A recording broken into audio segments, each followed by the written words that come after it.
جس طرح پھول کی اہمیت اس کی خوشبو کی وجہ سے ہے، تتلی کے رنگین پر اس کو دلکش اور خوشنما بناتے ہیں، جس طرح جگنوں کی اہمیت اس کی چمک کی وجہ سے ہے، سورج اپنی حرارت اور آب و تاب کے سبب اہمیت اور افادیت کا حامل ہے۔ اسی طرح عورت جب ماں کا روپ لیتی ہے اور اس کی ممتا جاگتی ہے تو اس کا ایک عورت کا مقام ہی بدل جاتا ہے، عورت کا مقام ہی بدل جاتا ہے کہ رسول اللہ صلی اللہ علیہ وسلم نے بھی فرمایا کہ جنت ماؤں کے قدموں کے نیچے ہے۔ کیوں؟ تحت اقدام الامہات، کیونکہ ماں جس طرح اپنے بچوں کے لیے تکلیف برداشت کرتی ہے، ان کے لیے جس طرح وہ مشقت کرتی ہے، محنت کرتی ہے، کوئی شک نہیں کہ باپ بھی ماں سے کم نہیں ہوتا، ان کے ہونے سے بخت ہوتے ہیں، باپ گھر کے درخت ہوتے ہیں، لیکن ماں کا رتبہ باپ کی نسبت زیادہ ہے، کیونکہ ماں میں ممتا ہوتی ہے، ممتا کے سبب ماں کا رتبہ باپ سے زیادہ ہوتا ہے۔ چلتی پھرتی ہوئی آنکھوں سے اذاں دیکھی ہے، میں نے جنت تو نہیں دیکھی ہے، ماں دیکھی ہے، منور رانا کا شعر ہے یہ۔ تو اب اس کی ممتا جاگی، اسے فکر لاحق ہوئی کہ کوئی جانور انڈے نہ لے جائے، بچے نہ لے جائے۔ یہی بات سوچتے ہوئے ایک روز وہ کبوتر سے کہنے لگی، کئی دن تک اس نے یہ بات اپنے دل میں رکھی، کئی دن تک وہ یہ بات کبوتر سے کہنا چاہتی تھی، لیکن اپنی اس خواہش کو، اپنے دل میں پیدا ہونے والے اس ڈر کو، اس خدشے اور خوف کو وہ اپنے دل میں اس نے دبائے رکھا۔ لیکن کب تک؟ آخر ممتا نے اتنا جوش مارا کہ اس نے اپنے دل میں اس کھٹکے اور خدشے کو، اپنے ڈر کو کبوتر سے کہہ دیا کہ ہمارا یہاں کوئی ایسا سنگی ساتھی نہیں ہے، کوئی ایسا دوست نہیں ہے جو وقت پڑنے پر کام آ سکے۔ یہاں دوست کی اہمیت دیکھیے کہ اب اسے ضرورت محسوس ہوئی کہ کوئی دوست ضرور ہونا چاہیے۔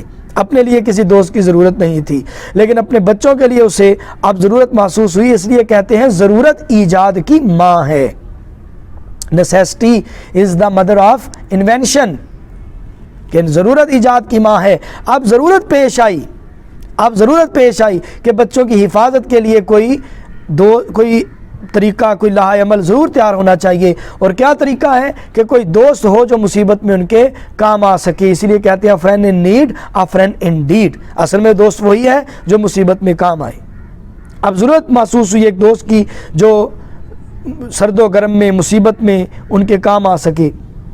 لیکن تمہیں یہاں خطرہ کس بات کا ہے؟ ابھی کبوتر چونکہ وہ ممتا نہیں تھی نا، اس لیے اسے احساس نہیں تھا، لہذا اس نے استفسار کیا کبوتری سے کہ تمہیں کس بات کا ڈر ہے، کس بات کا خوف ہے، آخر اس ضرورت کے محسوس ہونے کا سبب کیا ہے؟ کبوتر نے حیرانی سے دریافت کیا، حیرت کیا ہے؟ ہر بات جو احاطہ ادراک سے باہر ہو، یعنی کوئی بھی معاملہ، واقعہ یا بات جو احاطہ ادراک میں نہ آئے اس پر تعجب ہوتا ہے، اسی کو حیرت کہتے ہیں، اسی کو تحیر کہتے ہیں۔ تجسس، حیرت، تحیر سے کبوتر نے پوچھا تمہیں کیا خطرہ ہے؟ اس پر کبوتری اسے سمجھانے کے انداز میں بولی، سمجھاتے ہوئے،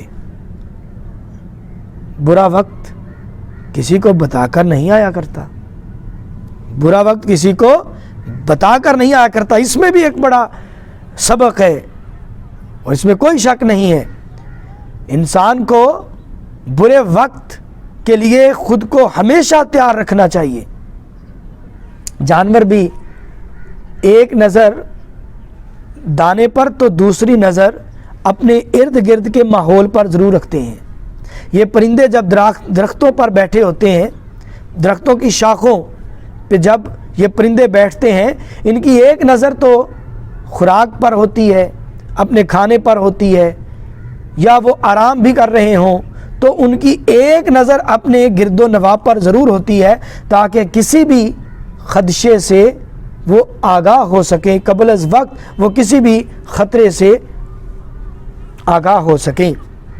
تو اسی طرح یہ خطرہ، مصیبت کا وقت بتا کر نہیں آتا، کب کسی پر کوئی آفت ٹوٹ پڑے، کب کسی پر کوئی مصیبت آن پڑے، کوئی نہیں جانتا۔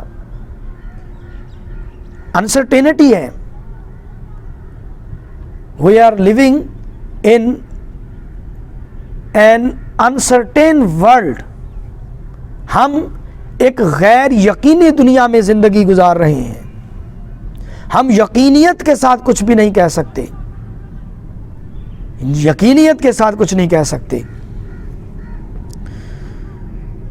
تو کب مصیبت آ جائے.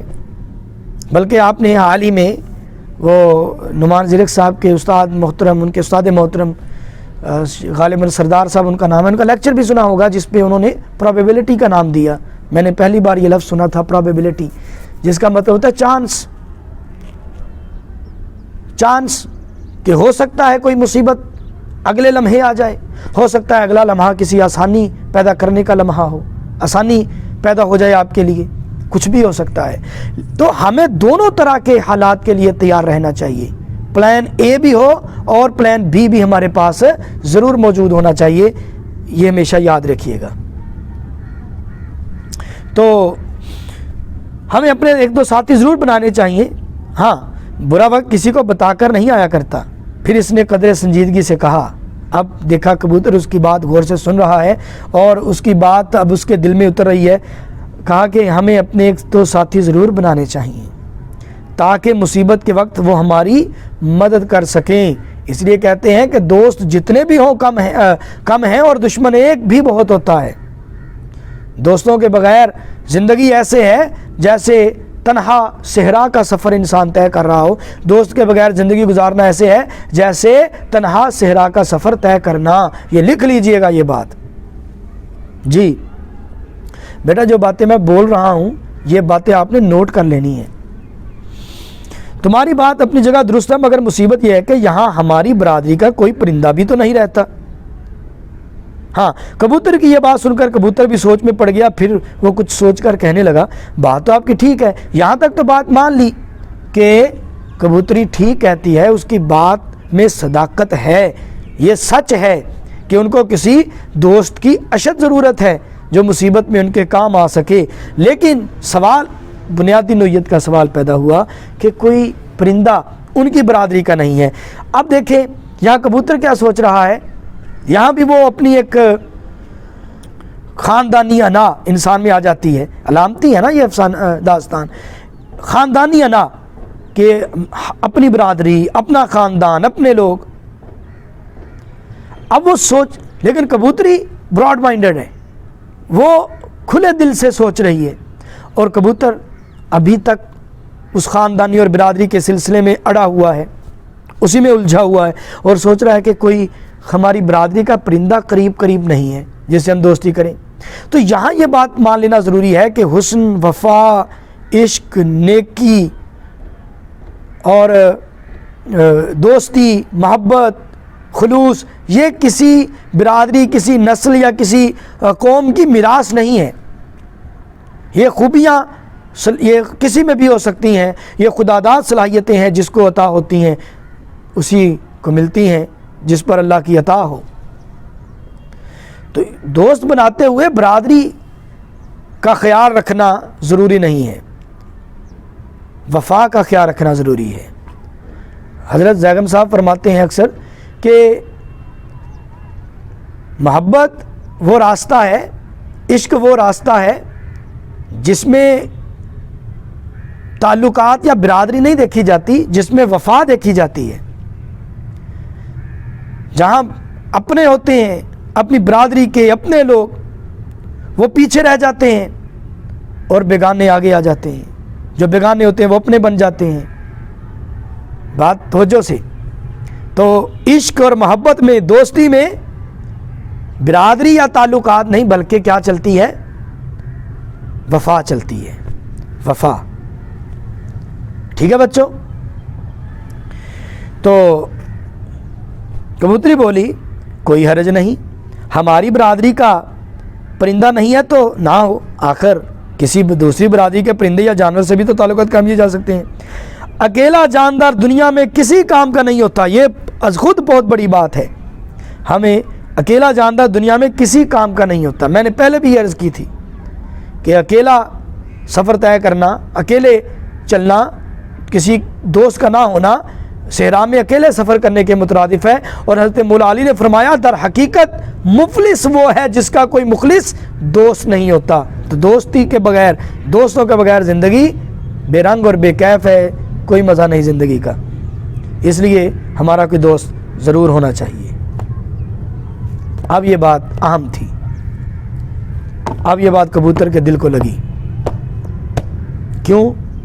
اس کی وضاحت کل. بچوں آج ہم نے جتنا پڑھا اسے غور سے سنیے گا، ٹھیک ہے؟ اور ابھی تک اہم پیرا نہیں آیا. اگلا پیرا جو کل کرنا یہ بہت اہم ہوگا. اور شروع میں جو میں نے مکالمے کے بارے میں وضاحت کی ہے اسے غور سے سن لے. اگر پھر بھی بات سمجھ میں نہ آئے تو ہم اسے پوچھ سکتے ہیں، ٹھیک ہے؟ اس کے 2-3 بار سنیں گے تو آپ کو پتہ چل جائے گا. میں ایک تصویر بھی اس کے حوالے سے بھیج دوں گا، ٹھیک ہے بیٹا؟ اگلے لیکچر کے ساتھ حاضر ہوں گا. جب تک اجازت چاہتا ہوں. اللہ حافظ. خدا حافظ.